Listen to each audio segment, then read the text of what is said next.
Hello, good morning students. It's Gurpal Singh, your accountancy and economics teacher. So students, I am preparing this video for class 12th students.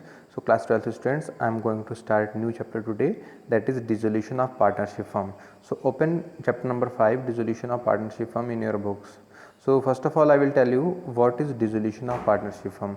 So dissolution of partnership is a process in which when the relation between all partners comes to an end, this is called dissolution of a firm. देखिए image में आप देख रहे होंगे कि जो भी partners हैं अगर उनका रिश्ता ख़त्म होने पे आ जाए, ठीक है, मतलब सभी की मॉनेटरी जो रिलेशंस हैं वो एंड होने पे आ जाए, दैट विल कॉल्ड डिसोल्यूशन. अब डिसोल्यूशन इंडियन पार्टनरशिप एक्ट किस एक्ट के अंडर आती है, किस सेक्शन के अंडर आती है और किस एक्ट के अंडर आती है? तो डिसोल्यूशन का जो कॉन्सेप्ट है it comes under section 39 okay of Indian partnership act 1932. अब इस एक्ट के अकॉर्डिंग डिसोल्यूशन क्या है कि dissolution of a partnership between all the partner of A firm is called dissolution of a firm. ठीक है, कि पार्टनर्स के बीच में डिसोल्यूशन हो जाना मतलब उनके रिश्ते में दरार आ जाना, टूट जाना, खत्म हो जाना, ठीक है, उनके रिलेशंस का ओवर हो जाना, that is called what? Dissolution of partnership firm. ठीक है, डिसोल्यूशन का मतलब क्या है? किसी भी रिलेशन का खत्म होना. ठीक है, तो ऐसे पार्टनर्स के बीच में जब रिलेशन खत्म हो जाएगा तो that will called dissolution of partnership firm. Okay, तो it implies the complete breakdown of relation of partnership between all partner. ठीक है, कि जो भी पार्टनर्स जितने भी हैं उनके बीच जो भी पार्टनरशिप से रिलेटेड रिलेशंस हैं उन सभी का ब्रेक डाउन हो जाना, that will called what? Dissolution of partnership firm. Okay, so there are the two modes. मतलब डिसोल्यूशन किस तरह से होती है, मतलब पार्टनर का हाथ कैसे छोड़ता है, देख रहे हो ना, हाथ पकड़ा हुआ बाद में तरार बीच में, तो किस तरह से पार्टनर रिलेशन को ब्रेक करते हैं? तो दो तरह से फर्म डिसॉल्व होती है, एक तो कोर्ट ऑर्डर करेगा अगर बेटा तब, और दूसरा है without intervention of the court. Without intervention of the court में क्या है कि partners mutually decided that we are not going to continue our partnership now, so we are going to dissolve. तो this is the without intervention of the court. ठीक है, जैसे for the real life example I am telling you कि if two families are living together, there is a joint family. ठीक है, after that both brothers are not understanding each other, दोनों को समझ में नहीं आ रही, कुछ प्रॉब्लम हो रही है, conflict, there is a conflict among brothers. तो समटाइम्स क्या होता है, फादर के कहने पे ही दोनों ब्रदर अलग अलग अपना काम कर देते हैं. समटाइम्स ये होता है इतना फाइट बढ़ जाता है कि कोर्ट में केस चला जाता है, कोर्ट ऑर्डर कर देता है कि you have to differentiate your relation. ठीक है, अलग अलग होना है. Same way dissolution of partnership का भी है, sometime it is dissolve by the order of court and sometime without the intervention of the court. Okay, so court किस तरह से?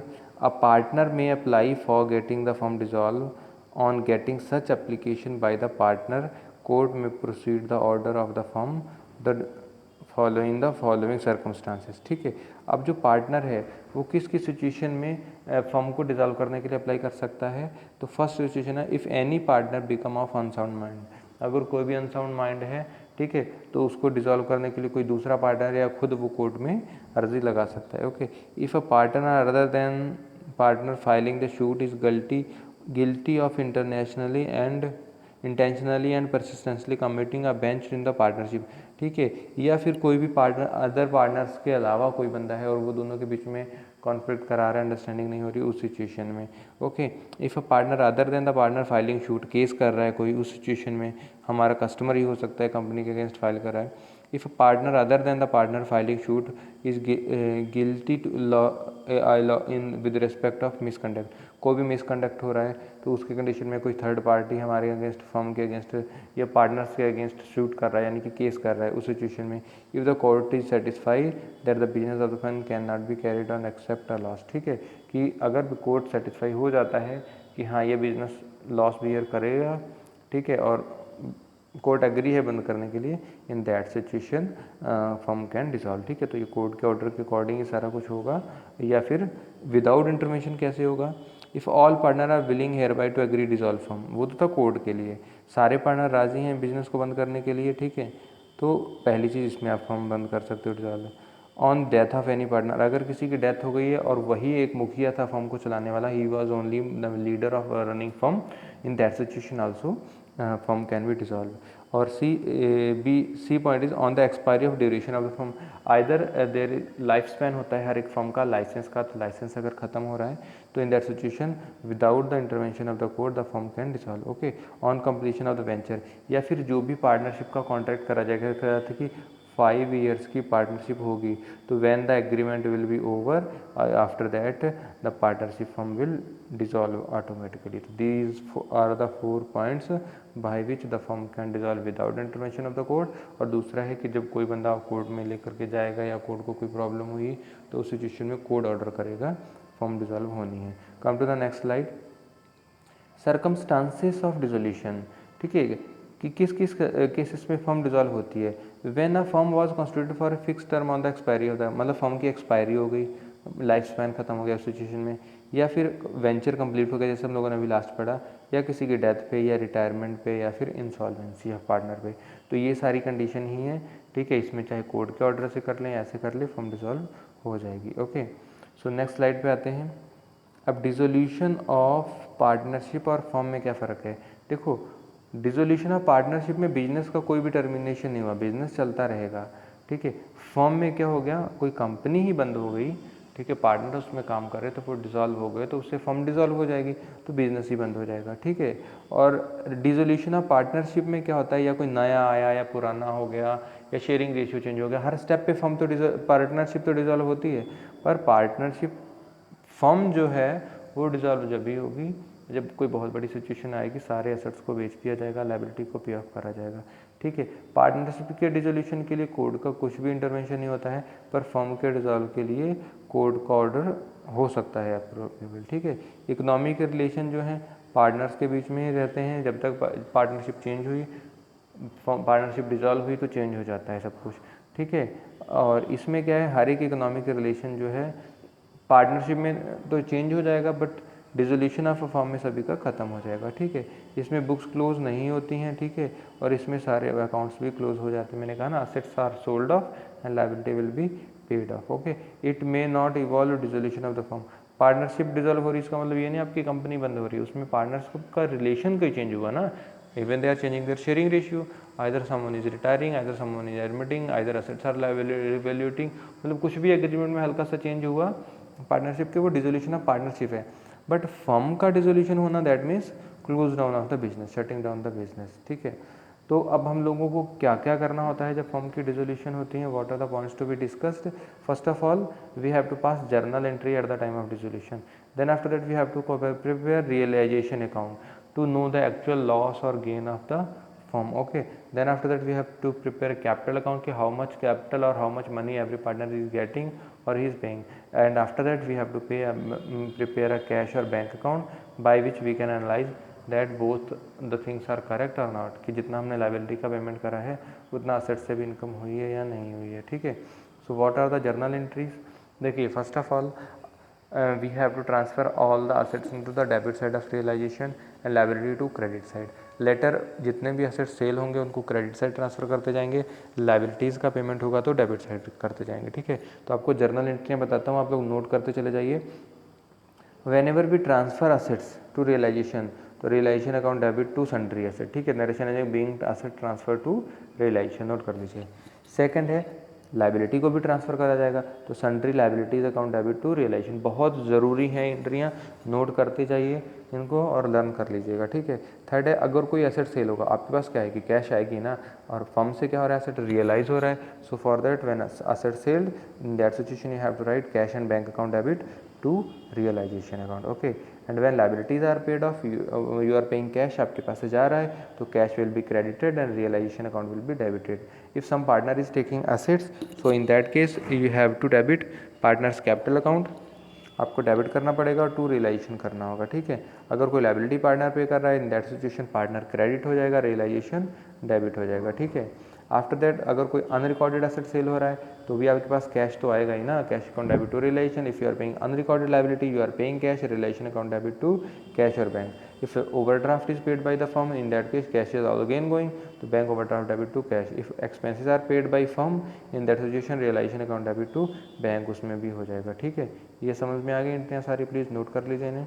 After that when realisation expense are paid by partner, तो देखिए अगर firm pay कर रही है तो टू कैश लिख रहे थे, अगर पार्टनर पे करेगा तो you have to write to partners capital account. Okay, and when there is provision on the assets realization, तो provision will be transfer to the credit side of realization account. So provision for reserves, doubtful debts या depreciation you have to debit to realization। और एक चीज़ बहुत अहम ध्यान रखिएगा कि जो भी प्रोविज़न है ये कभी भी रियलाइज नहीं होगा, ओनली वन टाइम ट्रांसफ़र होगा, इसके बाद इसका कोई पेमेंट नहीं होगा, ठीक है।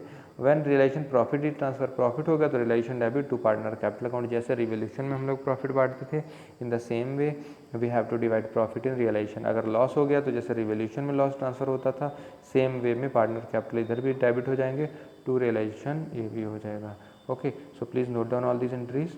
Now I am showing you the format of realisation. मैंने अभी जर्नल एंट्री पढ़ाई थी ना कि जब असेट ट्रांसफर हो गए तो क्या होगी, realisation account debit to all asset, ठीक है। तो असेट सारे डेबिट साइड लिखने हैं, मैंने ये भी पहले बता दिया है, और liability should be recorded in the credit side except the liability of any partner. अगर किसी पार्टनर का लोन है, ठीक है, वो इसमें नहीं आएगा, ठीक है। और एक्सटर्नल लायबिलिटी का अगर पेमेंट कर रहे हो आप तो वो टू बैंक में हो जाएगा, अगर पर्सनल इंटरनल लायबिलिटी है तो वो रियलाइजेशन में नहीं आएगी, ठीक है। अगर कोई असेट से रियलाइज हो रहा है यानी कि सेल हो रहा है तो उसके लिए बाई कैश बैंक अकाउंट आ जाएगा, ठीक है। अगर कोई कैश को असेट्स पार्टनर को टेकन ओवर कर रहा है तो बाई पार्टनर कैपिटल अकाउंट आ जाएगा। अगर same liability is paid by the partner, in that case you have to write to partners capital account debit side of realisation account, ठीक है। उसके बाद में आप टोटल कर लेंगे, अगर प्रॉफिट हो गया तो to profit transfer to partner capital account, ठीक है। और वन मोर थिंग, अगर कोई एक्सपेंस पार्टनर पे कर रहा है तो टू पार्टनर कैपिटल अकाउंट कर देंगे आप, ठीक है। अगर फर्म ही कर रही है तो जहाँ टू कैश अकाउंट लिखा है ना उसी में सब ऐड हो जाएगा। अगर लॉस हो गया आप देखिए रियलाइजेशन पे तो आपको क्रेडिट साइड में लिखना होगा बाई लॉस ऑन रियलाइजेशन, ठीक है। ये समझ में आ गया।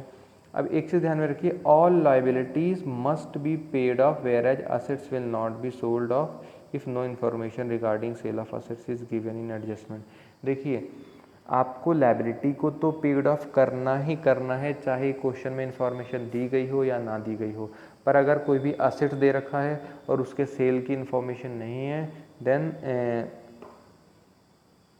Assets will not be sold off, ठीक है। तो तब तक असेट्स को बेचा नहीं जाएगा जब तक उसके बिकने की इन्फॉर्मेशन नहीं दे रखी है, ठीक है। सो अब उसके बाद में कैपिटल अकाउंट कैसे बनेगा, जैसे हम पीछे बनाए हैं चैप्टर 3 में capital account, in 4 also we have prepared, in chapter 2 also we have prepared, तो in first we have also prepared। तो सेम कैपिटल अकाउंट का फॉर्मेट होगा, पार्टनर्स की एंट्री आएंगी by partners capital account by balance BD.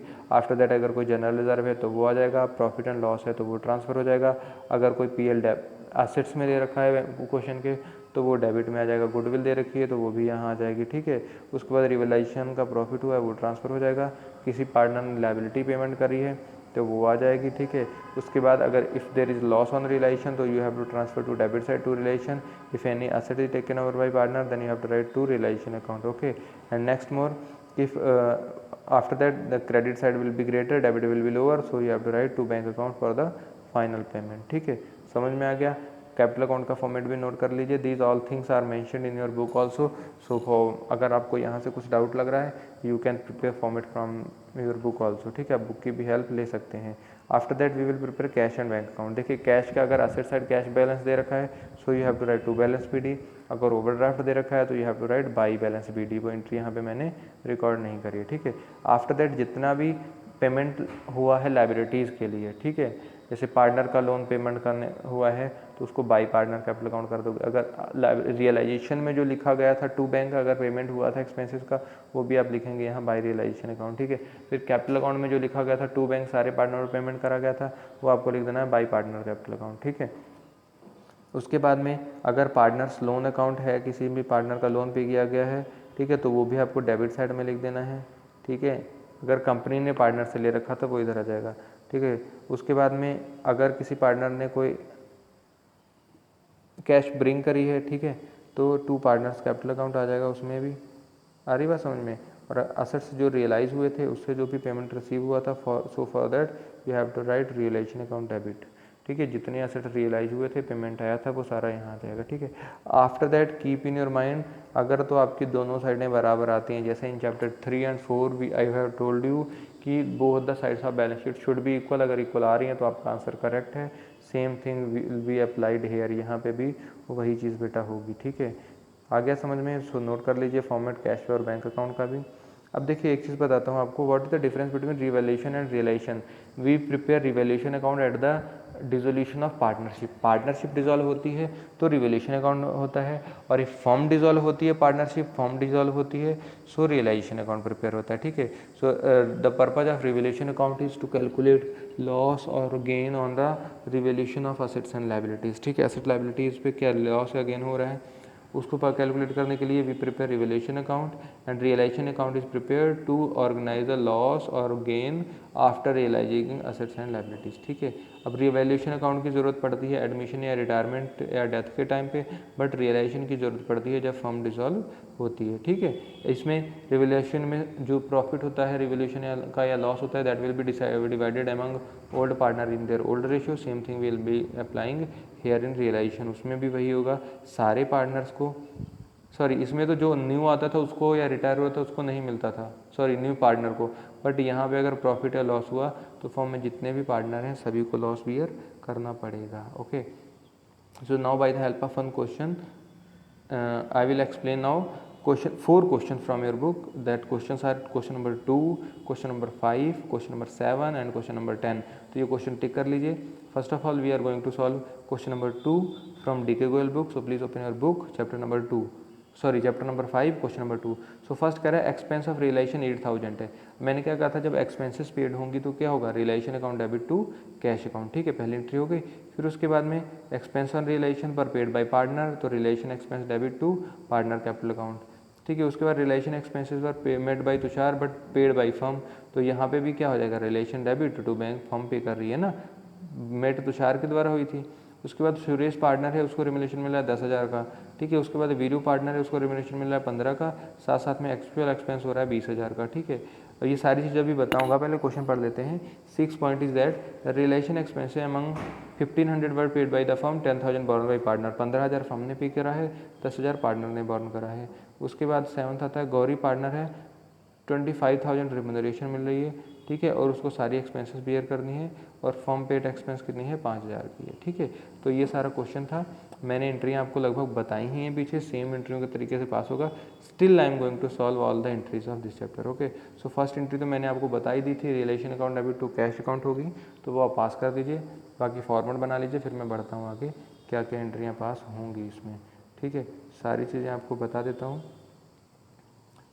सी जो second entry pass होगी तो that will be realisation account debit to partner capital account. ठीक है, क्योंकि यहाँ पे रियलाइजेशन एक्सपेंस किसके द्वारा बॉर्न हो रहा है, पार्टनर के द्वारा पे किया जा रहा है फर्म के बिहाफ पे। ठीक है, इसलिए पार्टनर कैपिटल अकाउंट आ जाएगा। उसके बाद रियलाइजेशन एक्सपेंस फर्म के द्वारा पेड करी गई थी, किसके बिहाफ पे, पार्टनर पे, तो पार्टनर को पेमेंट तो दे रही है ना फर्म, इसलिए Tushar capital account debit to bank account आ जाएगा। ठीक है, उसके बाद में 6 है remuneration allowed to Suresh for dissolution work 10,000। ठीक है, अब सुरेश को रिमुनरेशन मिला था, ठीक है, तो 10,000 का सुरेश कैपिटल अकाउंट क्रेडिट हो गया। After that remuneration allowed to Veeru and change from him and expenses charge from him, उससे एक्सपेंसेस हुए हैं टोटल 15,000 बैंक फॉर्म पे कर रही है, टोटल एक्चुअल एक्सपेंस था 15,000, 5,000 रुपये वीरू की बचत होगी, इसलिए वीरू को डेबिट कर दिया गया। ठीक है, आफ्टर दैट जो नेक्स्ट ट्रांजेक्शन वो कह रही है realisation expenses paid by firm partners debited to his capital account and balance realisation. ठीक है, अब उसमें फर्म कितना पे कर रही थी, 15,000, और पार्टनर के कैपिटल के लिए कितना है, 10,000, फर्म का एक्चुअल एक्सपेंस कितना हुआ, 5,000 रुपये। ठीक है, उसके बाद में क्या है, रिमुनरेशन हो रहा था 25,000 का। ओके, तो 5,000 गौरी के कैपिटल से, ठीक है, और 20,000 फर्म ने पे करा, तो आप एंट्री पास कर देंगे relation account debit to Gauri capital account to bank capital account. ठीक है, तो दोनों में गौरी कैपिटल में 20,000 लिखेंगे, 5,000 रुपये जो है वो बैंक से, क्योंकि वो फर्म से डिडक्ट होगा। ठीक है, सो please note down this question again, question को नोट कर लीजिए। आगे बढ़ते हैं, अब मैं आपको क्वेश्चन नंबर 5 समझाने जा रहा हूँ। So open question number 5। In this question P Q and R are partner, their sharing ratio was 2:1:1। कितना है sharing ratio, 2:1:1। Partnership firm dissolve हो रही है 31 अगस्त 2018 पे, सॉरी 31 मार्च 2018 पे। क्रेडिटर्स हैं फर्म में 80,000 के, बैंक बैलेंस है 30,000 का। आगे देखते हैं और कुछ भी दे रखा है, बिल्स पेबल दे रखे हैं 10,000 के, लोन फ्रॉम पी है 20,000। ठीक है, रिजर्व फंड दे रखा है 8000 कैपिटल दे रखी है, स्टॉक है और सारे आइटम है, ठीक है। मात्र एक रिजर्व फंड कैपिटल अकाउंट में डिस्ट्रीब्यूट होने वाला दिया हुआ है। एडिशनल इन्फॉर्मेशन कह रहा है क्वेश्चन कि इन्वेस्टमेंट जो है पी ने खरीद लिए, furniture is taken over by Q, creditor were paid off at 5% discount, other assets इस तरह से रियलाइज हो गए। स्टॉक 80% पे, डेटर्स 65,000 पे, मशीनरी 30% लेस यानी कि 70% पे। कितने में जा रही है? 70% पे, ठीक है। और एक्सपेंसेस जो रियलाइजेशन की हैं वो 2000 हैं। तो कह रहा है prepare necessary ledger account. Ledger में फर्स्ट लेजर हमारा क्या है? रियलाइजेशन है, फिर है कैपिटल, फिर है बैंक अकाउंट, ठीक है। सो चलिए रियलाइजेशन अकाउंट किस तरह से बनेगा, दिस इज द फॉर्मेट। मैंने आपको पहले भी फॉर्मेट दिखा दिया रियलाइजेशन का। क्या लिखना है आपको? Realisation account, debit side, credit side, particular amount. Now सबसे पहले आप क्या करेंगे? First of all you have to transfer what? All the assets in debit side. Balance sheet में जितने भी असेट थे, to stock, to debtors, to investment, to furniture, to machinery, ठीक है, ये सारे असेट्स आप लिख दीजिए डेबिट साइड में। And after that record all the liability in creditors. Question से उठा करके सारी लायबिलिटी लिख दीजिए। क्रेडिटर्स, बिल्स पेबल, ठीक है। डेटर पे प्रोविज़न था, तो प्रोविज़न मैंने क्या कहा था, नोट में समझाया था, all provision will be recorded in the credit side of realisation, ठीक है। 8000 रुपये लिख दिया। अब आगे एडजस्टमेंट में बढ़ते हैं। कह रहा है पी ने इन्वेस्टमेंट को खरीदा 40,000 पे, तो बाई पीस कैपिटल अकाउंट कर दिया 40,000। क्यू ने खरीदा फर्नीचर को 20,000 पे, तो बाई क्यू कैपिटल कर दिया 20,000। बाकी के एसेट्स रियलाइज हो गए। देखो स्टॉक 150 का है, 120 पे आ गया। डेटर्स कितने के? 88 के हैं, 65 पे आ गए। मशीनरी कितने की है? 90 की, तो इट इज़ रियलाइजिंग बाई 63,000। तो total money received by selling assets that is 2,48,000, ठीक है। असेट्स का सभी का काम हो गया। देखिए 1 2 3 5 और टोटल असेट्स कितने हैं? 3 2 5 5 5 बराबर हो गया। आपको जितने भी असेट्स आपने डेबिट करे हैं उनको सभी को सेल करना ही करना है। अब लाइबिलिटी पे आते हैं। क्रेडिटर लाइबिलिटी है 76,000 पे पेड ऑफ हो रही है, 76 लिख दिया। बिल्स पेबल 10,000 के 10,000 पे रियलाइज हो रहा है, लिख दिया, ठीक है। उसके बाद चाहते तो आप यहीं पे अनरिकॉर्डेड लाइबिलिटी भी लिख करके 2000 लिख सकते थे, फिलहाल अलग से मैंने लिख दिया है, तो लिख दीजिए to bank account expense of realisation 2000। अब हम लोग सम करेंगे इसका, तो डेबिट साइड का सम आएगा 4,86,000, this is greater than the credit side, और क्रेडिट साइड का आएगा 4,06,000। आप माइनस करेंगे तो डिफरेंस कितना बचेगा? 80,000। कैसे बचेगा? फिर से समझा देता हूँ। 4,86,000 है माइनस 4,06,000, कितना बच जाएगा? 0। 80,000 बचा, तो 80,000 क्या हो गया? लॉस हो गया। किस तरह से ट्रांसफर होगा? Piece capital account 40,000, cues capital 20,000 और आर्स कैपिटल 20,000, ठीक है। तो ये था रियलाइजेशन अकाउंट, हमें इसमें लॉस हुआ, तो loss I have transfer to its credit side, ठीक है। ये समझ में आ गया। उसके बाद में देखिए अब पी जो है वो पार्टनर है। मैंने क्या कहा था? रियलाइजेशन में कभी भी पार्टनर्स का लोन ट्रांसफ़र नहीं होगा। किसका ट्रांसफ़र नहीं होगा? पार्टनर का। इसलिए पार्टनर्स का लोन अकाउंट अलग से। यहाँ पे कहीं पी की जगह मिसेस पी की वाइफ का लोन होता तो वो रियलाइजेशन में आ जाता। रियलाइजेशन की ये बहुत बड़ी खास बात है, और आपके दिमाग में आपको ये चीज़ बैठा भी लेनी है कि कभी भी पार्टनर का लोन रियलाइजेशन में नहीं जाएगा। पार्टनर्स के रिलेटिव का किसी का भी लोन है, ठीक है, जिसका पार्टनरशिप से कोई लेना देना नहीं है, उसका लोन फॉर्म में आ जाएगा, ठीक है, रियलाइजेशन में। तो वही हमने यहाँ करा। 22 बैलेंस पीडी 20,000 था, पेमेंट कर दी 20,000 की, पी का लोन खत्म हो गया। अब आते कैपिटल अकाउंट पे। फॉर्मेट बना लीजिए, debit particular P Q R, capital account particular P Q R. First of all we have to transfer capital, मैंने ट्रांसफर कर दी बाई बैलेंस पीडी। फिर उसके बाद बाई रिजर्व फंड सारे पार्टनर्स को मिल जाएगा, ठीक है। उसके बाद और तो कुछ बढ़ने वाला नहीं है। फिर ट्रांसफ़र करेंगे रियलाइजेशन से एंट्रियाँ। देखिए इन्वेस्टमेंट टेकन ओवर करे थे पी ने, 40,000 पी में लिख दीजिए।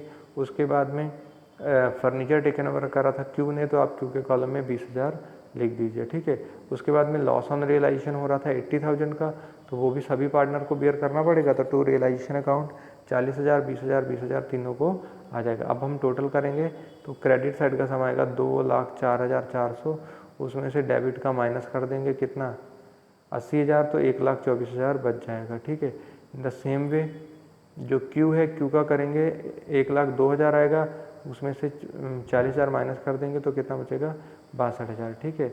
जो आर है, आर का डेबिट भी 20,000 है, क्रेडिट भी 20,000 है, इसलिए इसका क्लोजिंग फाइनल पेमेंट इसको कुछ भी नहीं होगा, ठीक है। तो ये समझ में आ गया सभी को, नोट कर लीजिए प्लीज़। आगे बनेगा इसका बैंक अकाउंट। देखिए बैंक अकाउंट में जो असेट साइड में देखो जितने भी असेट्स होंगे वो हमेशा टू बैलेंस बीडी में ही आएंगे पुराने लेजर से। तो कैश अकाउंट कितना था 30,000 का, so here we have return to bank account to balance B D 30,000। अब रियलाइजेशन में कहाँ पे, रियलाइजेशन में असेट्स को बेच के देखिए यहाँ पे कितना कैश मिला है 2,48,000। तो यही यहाँ पे आपका डेबिट साइड में आ जाएगा। ठीक है, कहाँ पे आ जाएगा, डेबिट साइड में 2,48,000। इन the same way by paying liability, देखो 76,000 के क्रेडिटर 10 के बीपी, टोटल 86,000 ये मिला। 2,000 रुपये की एक्सपेंस पे करी, 88,000 की पेमेंट हुई, तो ये क्रेडिट साइड में लिख दी। ठीक है, उसके बाद में आर का जो कैपिटल अकाउंट है उसमें 16,000 आ जाएगा।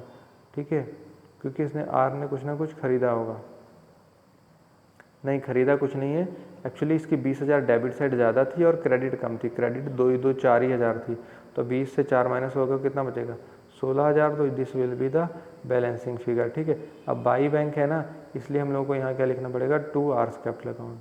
बाकी पी क्यू, पी का लोन था 20,000 का, देखो अभी ऊपर पे कराया ना मैंने यहाँ पे, ये देखिए पी 20,000 इससे पीछे वाले लेजर में, तो वो आ जाएगा। ठीक है, पी और क्यू की कैपिटल देखो 124 और 62 आ रही थी, तो 124 और 62 हमने ट्रांसफ़र कर दी, इसी के टॉप पे लिखा हुआ है ये। ठीक है, तो ये बन गया बैंक अकाउंट। आगे बढ़ते हैं अब क्वेश्चन नंबर 7 की तरफ। देखिए क्वेश्चन 7 में बैलेंस शीट दे रखी है। अब यहाँ पे देखो ए का लोन दे रखा है और ए की वाइफ का लोन है। अब यही चीज़ आपको दिमाग में रखनी है कि Mrs A's loan will be transfer to relation, मतलब ए की वाइफ का लोन रिलेशन में ट्रांसफ़र हो जाएगा, because there is no monetary relation of Mrs A from the firm. ठीक है, और उससे फर्म ने लोन लिया है, इसलिए फर्म को लायबिलिटी पे लोन पेमेंट करना ही पड़ेगा। ठीक है, और बट पार्टनर उसी का हिस्सा है, इसलिए पार्टनर के लोन का कोई मतलब नहीं रखा जाता है। असेट साइड में गुडविल बढ़ने वाली दे रखी है, देखेंगे ये भी ट्रांसफ़र होगी या नहीं होगी। ठीक है, बाकी rest adjustments are given here. First is A agree to take over furniture. A क्या कर रहा है बेटा, फर्नीचर खरीद रहा है। क्या कर रहा है, फर्नीचर खरीद रहा है। कितने पे 20% लेस देन से, कोई बात नहीं है। Fixed asset 32,000, stock 55। ओनली आपको एक बार पढ़ लेना है जिससे आपको पता लग जाए कौन कौन सा असेट कम हुआ है बढ़ा। बैड डेब्ट्स 5,000 पे आ गए, तो 2,000 का प्रोविजन था, 3,000 और बढ़ गए, तो 3,000 बाई प्रोविजन करके क्रेडिट साइड लिखोगे आप। ठीक है, एक्सपेंस रिलेशन की कितनी है 3,000 है, और क्रेडिटर कितने हैं 5% है। Total there was a claim of 6,400, claim कितना है 6,400 का। ठीक है, तो first of all revolution account बनेगा, सारे एसेट्स मैंने ट्रांसफ़र कर दिए, इवन गुडविल भी ट्रांसफ़र होगी। गुडविल को भी यहाँ पर तीनों पार्टनर्स में नहीं बांटेंगे। ठीक है, और उसके बाद लायबिलिटी को ट्रांसफ़र कर दिया, उसके बाद ए का लोन ट्रांसफ़र कर दिया, पेमेंट कर दी, प्रोविज़न फॉर बैड डेब्ट्स को ट्रांसफ़र कर दिया। ठीक है, और इधर टू बैंक करके हमने क्या करा, रियलाइजेशन एक्सपेंस कर दी। ठीक है, और एक चीज़ और करी है, मिसेस ए का लोन। ठीक है, क्रेडिटर बीपी इन सब का पेमेंट भी करा, तो टोटल पेमेंट हुआ 6,400 का। क्लेम अगेंस्ट द फर्म जो लगा है 6,400 का, ये भी हमने ट्रांसफ़र करा। अब उसके बाद में जो भी पार्टनर ने एसेट्स खरीदे थे वो सारे भी यहीं पे रिकॉर्ड हो जाएंगे। ठीक है, कहाँ पे, इसी में रिकॉर्ड हो जाएंगे। ठीक है, यहीं पे सारे ये भी रिकॉर्ड हो जाएंगे। तो ये लॉस ट्रांसफ़र हो गया 55,400 का, लोन अकाउंट भी बन गया। आगे आते हैं, कैपिटल ट्रांसफ़र हो गया, कैपिटल अकाउंट में रिजर्व ट्रांसफ़र हो गया। फर्नीचर ए ने खरीदा था, ए को दे दिया। ठीक है, रिलेशन का लॉस भी ट्रांसफ़र कर दिया। ओके, उसके बाद फाइनल पेमेंट बैंक की बना दी है। ओके, तो कैपिटल अकाउंट भी यहाँ पे मोस्ट प्रोबेबली फिनिश हो चुका है। नाउ इस बैंक अकाउंट, बैंक में मैंने क्या बोला था, जितनी भी बैंक अकाउंट से रिलेटेड एंट्रियाँ हैं जहाँ पे भी आपने बैंक लिखा हुआ है, that all the entry will be recorded here. ठीक है, to balance B D, to realisation, और फिर देखिए जहाँ पे भी आपने लिखा हुआ था cash debit, realisation debit to cash, जहाँ बैंक अकाउंट क्रेडिट हुआ है जिस एंट्री में टू बैंक लगा है, उसी के ऊपर क्या क्या आपको बाई लगा के all that entry will be recorded in the credit side of bank account. After that sum करेंगे, दोनों साइड इक्वल आएंगे, इक्वल लिखने के बाद आपको डबल लाइन से क्लोज कर देना है। उम्मीद करता हूँ बैंक अकाउंट भी समझ में आ गया होगा। लास्ट क्वेश्चन आज की वीडियो का हम लोग डिस्कस करते हैं, that is question number 10।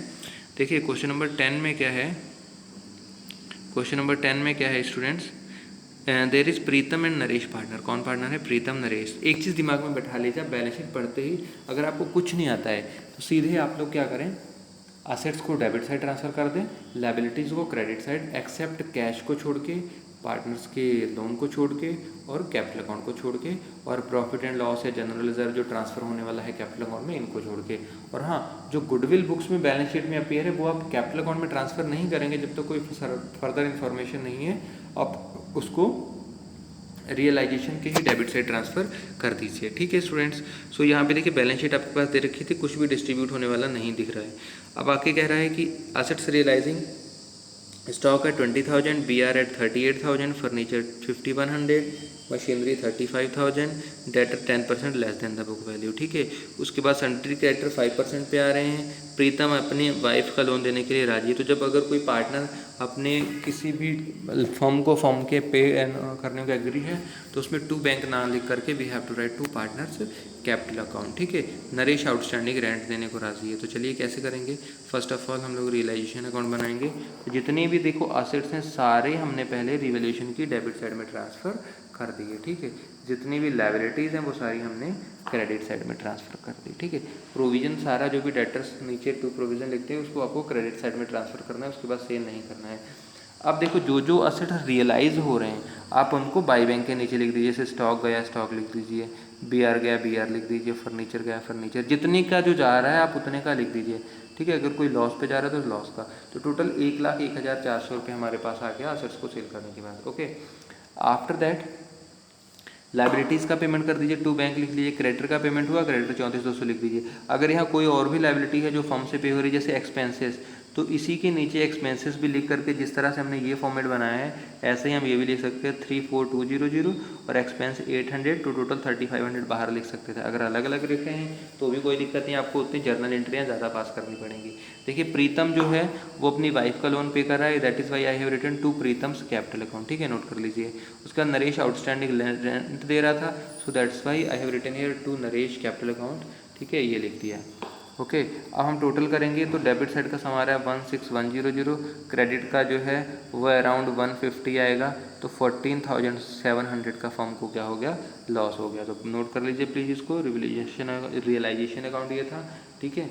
After that Naresh का लोन, देखिए जो अभी पीछे कौन था, प्रीतम था। प्रीतम ने अपनी वाइफ का लोन दे दिया, प्रीतम की वाइफ का लोन था। वहीं नरेश भी पार्टनर है पर नरेश का खुद का लोन है, तो उसके लिए आपको सेपरेट लोन अकाउंट बनाना पड़ेगा और you have to write by balance BD और उसका फिर बैंक से पेमेंट कर देना होगा। ठीक है। उसके बाद बनाएंगे कैपिटल अकाउंट। कैपिटल अकाउंट में फर्स्ट एंट्री आपकी क्या आ जाएगी, बाई बैलेंस BD 40,000 20,000। फिर जिस पार्टनर ने जैसे इसने फर्म अपनी वाइफ का लोन दिया था, प्रीतम ने 10,000 रुपये उसके अकाउंट में आ जाएगा। नरेश ने आउटस्टैंडिंग रेंट दिया था, तो बाई रियलाइजेशन अकाउंट लिख करके 500 we have to write in Naresh column. After that we have to transfer loss in the debit side of realisation to realisation. अब हम लोग सम करेंगे तो क्रेडिट साइड का सम करेंगे, फिर डेबिट का करेंगे। डेबिट का कम होगा इसलिए क्रेडिट से डेबिट माइनस करा, तो यहाँ पे प्रीतम का रहा है 4020, 1560, नरेश का रहा है, these were the final payments. ठीक है। तो ये था आपका कैपिटल अकाउंट। अब बनाते हैं बैंक अकाउंट। देखिए बैंक अकाउंट में जहाँ पहले सबसे बैलेंस शीट से क्वेश्चन से स्टार्ट होगा। देखिए बैंक क्वेश्चन में देखो दे रखा है cash in hand 400, so here I have written to balance BD 400 रुपये। अब देखिए उसके बाद कैश कहाँ पे, रियलाइजेशन में तो आई। बाई बैंक जब हम लोगों ने लिखा था टोटल 1,01,400 का कैश आ रहा था। अगर समझ ना आ रहा हो तो मैं दिखा देता हूँ आपको, ये देख लीजिए 1,01,400 का कैश आया है। तो जब कैश आता है तो डेबिट साइड में बैंक अकाउंट में जाएगा, so here you have to write 1,0400। ठीक है। उसके बाद में जो भी लाइबिलिटीज़ पेमेंट करी, जैसे क्रेडिटर करे तो बाई क्रेडिटर लिख दीजिए, एक्सपेंस करिए एक्सपेंस लिख दीजिए। उसके बाद ये जो 3 बैलेंसेस हैं ये कैपिटल अकाउंट के हैं, ये पार्टनर्स को पेमेंट होगी फर्म के द्वारा, तो ये लिख दीजिए। अब आप जब सम करेंगे तो this will be equal to both the side. ठीक है, दोनों side both sides will be equal. Bank account की दोनों साइड अगर इक्वल आई हैं it means your question is correct, otherwise आप मान लीजिए आपका क्वेश्चन इनकरेक्ट है। ठीक है। अब बोला था जर्नल एंट्री पास करिए, तो जर्नल कैसे पास होंगी, मैंने कहा था ना फर्स्ट ऑफ ऑल आपको क्या करना है, सारे एसेट्स को डेबिट साइड ट्रांसफर करना है रियलाइजेशन के। तो realisation account debit to all assets. ठीक है, जितने भी एसेट्स है सारे एक ही बार में लिख दो, एक ही एंट्री में सम करके ऊपर रियलाइजेशन के सामने लिख दो। तो वो कितना आया 1,21,600। सेम में जितनी भी लाइबिलिटीज़ है उनको रियलाइजेशन के क्रेडिट साइड लिखो, टू रियलाइजेशन कर दो। ठीक है। उधर बाई रियलाइजेशन ऐसे हम लोगों ने लिखा था ना, सारे पार्टनर्स के नाम लिखे थे, बाई प्रीतम बाई क्रेडिटर्स। दिखा देता हूँ यार फिर कन्फ्यूजन ना हो। ये देख लीजिए ये सारी लाइबिलिटी लिखी है, तो इन सब के आगे बाई बाई है तो बाई मीन्स डेबिट, ठीक है। तो ये सभी को मैंने यहाँ क्या कर दिया, डेबिट कर दिया, और क्रेडिट क्या हो रहा है, रियलाइजेशन, तो क्रेडिट रियलाइजेशन कर दिया, सम कर दिया, टोटल आ जाएगा 48,000। ठीक है। उसके बाद में देखिए असेट्स जब रियलाइज हुए तो अभी पीछे भी मैंने दिखाया था कितना पेमेंट आया था, 1,04,400। तो वही bank account debit to realisation कर देंगे, बैंक से ही तो पैसा आ रहा है, ये देख लीजिए यहाँ पे बैंक अकाउंट डेबिट हो रहा है, बैंक अकाउंट डेबिट हो रहा है टू रियलाइजेशन 1,04,400। तो सेम जर्नल एंट्री आपके पास हो जाएगी, ये भी bank account debit to realisation 1,04,400। ठीक है, समझ में आ गया ये। आगे बढ़ते हैं। फिर लाइबिलिटी क्रेडिटर्स का पेमेंट हुआ था, तो रिलेशन अकाउंट डेबिट टू 34,200 ये क्रेडिटर्स का पेमेंट कर देंगे। ठीक है। उसके बाद में प्रीतम अपनी वाइफ का लोन दे रहा है, तो relation account debit to Pritam capital account, यही तो लिखा था रिलेशन अकाउंट में। So here you have to write 10,000। Naresh is paying outstanding rent, so you have to write relation account debit to Naresh capital account 500। After that expenses paid by the firm, that is 800, सबसे last में relation की entry लिखी, तो relation account debit to bank account. फिर देखिए नरेश ने outstanding loan पे किया है फर्म ने नरेश का, नरेश लोन अकाउंट बना था ना, ये देख लीजिए नरेश लोन अकाउंट, ये तो Naresh loan account debit to bank firm हो रही है ना, तो बैंक क्रेडिट हो रहा है, फर्म पे कर रही है, तो ये लिख देंगे यहाँ पे। ठीक है। तो Naresh account debit to bank account. ठीक है। बैंक अकाउंट इसलिए लिख रहे हैं कि कंपनी ने पेमेंट करी है। ठीक है। तो उसके बाद में लॉस रियलाइजेशन का ट्रांसफ़र करना है, तो लॉस कितना है तीनों पार्टनर्स का, प्रीतम और नरेश का 9800 और 4900, तो ये ट्रांसफ़र कर देंगे। उसके बाद फाइनल पेमेंट दोनों पार्टनर्स को जो हो रही थी 40,200 और 15,600, टोटल पेमेंट दोनों पार्टनर को कितने की कंपनी के द्वारा 55,800, तो ये लास्ट जर्नल एंट्री हो जाएगी। ठीक है। सो उम्मीद करता हूँ आपको मेरे द्वारा समझाए गए सारे क्वेश्चन जो क्वेश्चन नंबर 2, 5, 7, 10 है वो समझ में आ गए होंगे। Okay, so thank you students for watching this video. If you have not subscribe my channel, so please subscribe my channel.